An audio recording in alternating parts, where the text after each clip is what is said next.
ഇടതുപക്ഷത്തിന്റെ ആഹ്വാനം ചെവിക്കൊണ്ട് ജനങ്ങൾ രഥയാത്രയ്ക്കെതിരെ പ്രതിഷേധിക്കാൻ ബീഹാറിലെ പട്നയിലേക്ക് മാർച്ച് ചെയ്തു. 43 साल के आजादी के बाद में भी महंगाई आज आसमान को छू रही है. बेकारी आज करोड़ों नवयुवकों की है.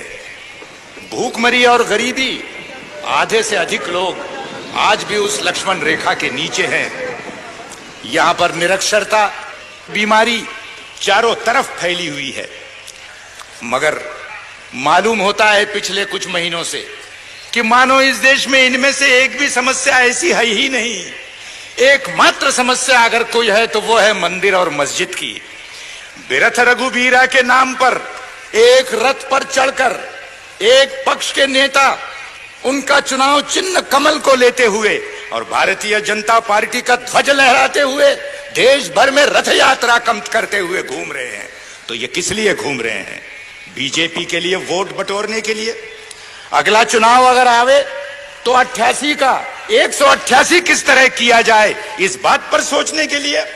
मैं ये कहता हूं कि उनके सारे ये रंगीन सपना चूर चूर होकर रह जाएंगे, क्योंकि इस देश में बहुसंख्य हिंदुओं ने धर्मनिरपेक्षता को अपनाया है.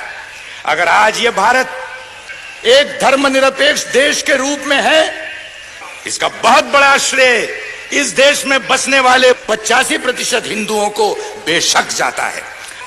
लेकिन न महात्मा गांधी, न जवाहरलाल नेहरू, न फांसी के तख्त पर लटकने वाले हमारे वो सैकड़ों तमाम जो शहीद हुए, उनमें से एक ने हिंदू राष्ट्र के लिए अपनी जान नहीं दी. इस बात को भुलाया नहीं जा सकता है.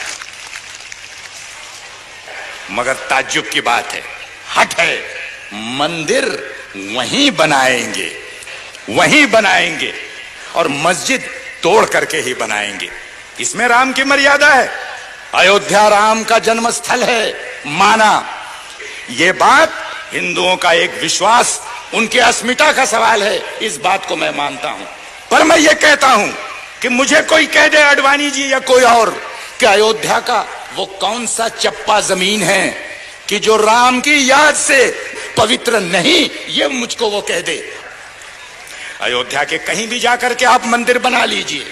हम में से हर किसी ने 1000 बार इस बात को मंजूर किया कि मंदिर आप बनाएं, बेशक अयोध्या में बनाएं, बेशक भव्य बनाएं, मगर ये हट न करे कि मस्जिद टूटने पर ही वो मंदिर बनेगा. ये हट न करे.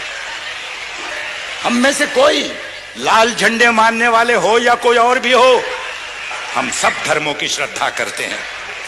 एक धर्म की अस्मिता और अहंकार के नाम पर दूसरे धर्म की अस्मिता और आस्था आप तोड़ नहीं सकते. इस बात को ध्यान में रखिए. दोस्तों, हिंदू धर्म में सहिष्णुता है, असहिष्णुता भी है, मानवता भी है और जात पात की व्यवस्था भी है. और इसीलिए वर्षों से संत और महंतों ने अनेक प्रकार के सुधार लाने के प्रयत्न किए. जात पात व्यवस्था के खिलाफ उन्होंने अपनी आवाज बुलंद की. आज भी वो कायम पड़ा हुआ है. आज एक नया प्रयत्न चल रहा है कि इस देश के अंदर में जिनको प्रशासन से दूर रखकर कहा गया कि ये सिर्फ सेवा और चाकरी करने के सिर्फ इसी लायक हैं और किसी चीज के लायक नहीं हैं, आज एक प्रयत्न किया जा रहा है कि देश के कारोबार चलाने में उनको भी हाथ बटाने का मौका दिया जाए.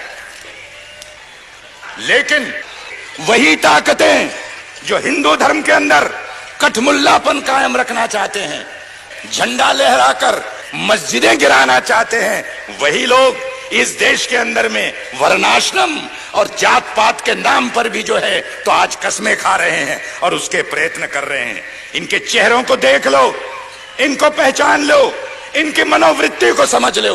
और इसलिए मैं कहूंगा कि यहां पर ये सारी लड़ाइयां एक तरह से जुट गई हैं कि मस्जिद कायम रहेगी, मंदिर जरूर बनेगा. इतना ही कहते हुए मैं अपनी बात को समाप्त करता हूं.